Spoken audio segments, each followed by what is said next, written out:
Hi there, I'm John from CNCKing.com, and today we're going to laser cut and weld this stand for a spray booth.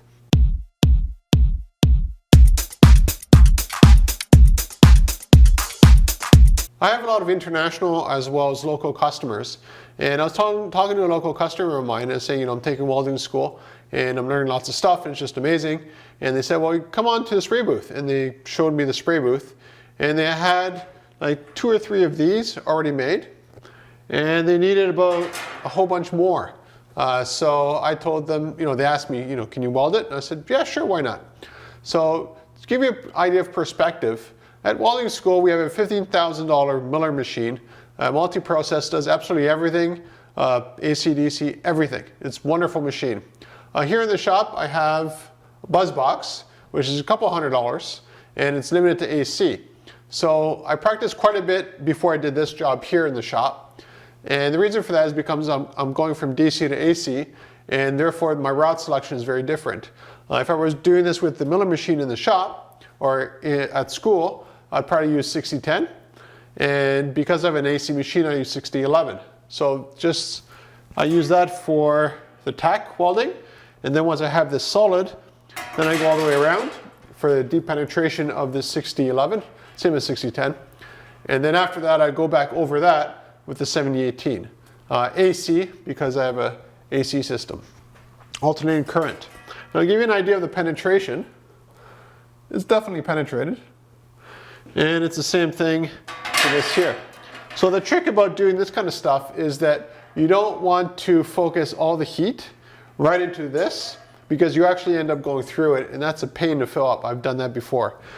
So what you want to do is sort of angle it so that it's more downwards than against the rod, against the tube, because then you have the heat going exactly into here, melting this and then slowly melting that as well. Now to give you an idea of the weld quality on an AC machine, hopefully this comes out. It's really hard to focus properly. So I'm very happy with it. And now let's take a look at me cutting it. When it comes to laser cutting steel, there's really no difference between cutting steel or cutting other materials. We can basically cut any material in the shop, and we have multiple machines, so we would cut them however way we want. So for instance, if this was a 4x8 sheet of plywood, we cut that with a router. 4x8 sheet of polycarbonate, cut it with, again, a router. But if, we can also use our other lasers to do the same thing. Now this shape here is a very simple shape, and the reason why they're so thick on the legs is because I know there's going to be heat affected zones. Because basically what we're doing is putting a lot of heat right in the middle and no heat around the outside circumference. So as a result, when you do the welding, it's going to want to bow upwards a little bit. But the customer still wants this to be very, very light, so that's why we're using thin 12 gauge mild steel instead of anything thicker. Now if you're wondering why this looks so rough on all of the videos, is because the customer just had this laying in a field for who knows how long. So it was all rusty, it had contamination all over it and that kind of stuff. And that's another reason why I use 60-11, because it would penetrate right to get to the metal. Of course I also angle grinded as much of the surface as I could all the way around and on the square edge as well. But you always have some contamination in there regardless. So that's why you want a deep penetrating round to begin with. Then after that, you go over and make it pretty, but also add more structural support to it. Now the 70-18 is nice because you can have a dynamic load on it. If this was just, let's say, a bracket, then you can use 70-14, you can use other kind of things. But 70-18 is really good because you take, push back and forth, and it won't just crack or break on you immediately, like other rod selections would. So of course this is rough looking tube, and as a result I need to clean all the edges, not just on this but also the mild steel. So that's why you see me angle grinding all the 4 corners on that. And then what I want to do is have it centered on the stand. So that's what I'm doing there. I'm scoring a circle, and based off that I can make a little square. It's kind of not really necessary, but it gives me a visual representation of where the exact center is. Now this isn't absolutely necessary for this project, because if I'm off by even an inch, it doesn't really matter because they're just stands to go in a spray booth. But I figure I might as well do it right the first time, and it just makes things easier if things are made correctly all the time, instead of saying, okay, well this job here I could skip all that stuff and this job I don't, or this job I can't. So when it comes to welding, I'm using a buzzbox here. So it's very different than using the other equipment I'm used to using in the labs. And as a result, it's a little bit more finicky with the buzzbox because you don't have a lot of options that you have on a far more expensive machine. That being said, it still welds totally fine. It just takes a little bit of getting used to because you don't have all the bells and whistles that would make things sort of easier.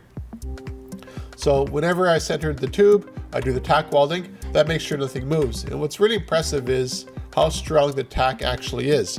Because as soon as I tack weld it, I could actually lift this off, not a problem at all. It's quite a difference from using, doing woodworking or other sort of projects, because, you put a nail in it, it's sort of strong, but with a tack, it's 100% strong. The reason why I'm welding all the way around twice is because, one, I'm making the initial root pass, so I'm making sure that I have proper fusion everywhere all the way around. And then the other one is just adding more reinforcement to that, at the same time improving, the dynamic loading capabilities of this finished spray booth stand.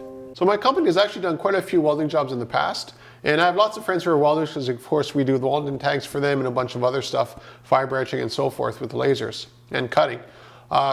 So it's not hard for me to find a welder to do this kind of stuff. But I wanted to get into the point of the company being able to actually weld stuff myself because I enjoy doing it. And I wanted to have the base of the knowledge to be able to do it properly and know, what's the best rod, what, use MIG, TIG, all that kind of stuff. So there's definitely an evolution, and I'm very happy I've taken, the courses. It's a full-time course. So since September all the way to now we're middle of December, I've just been studying full-time welding.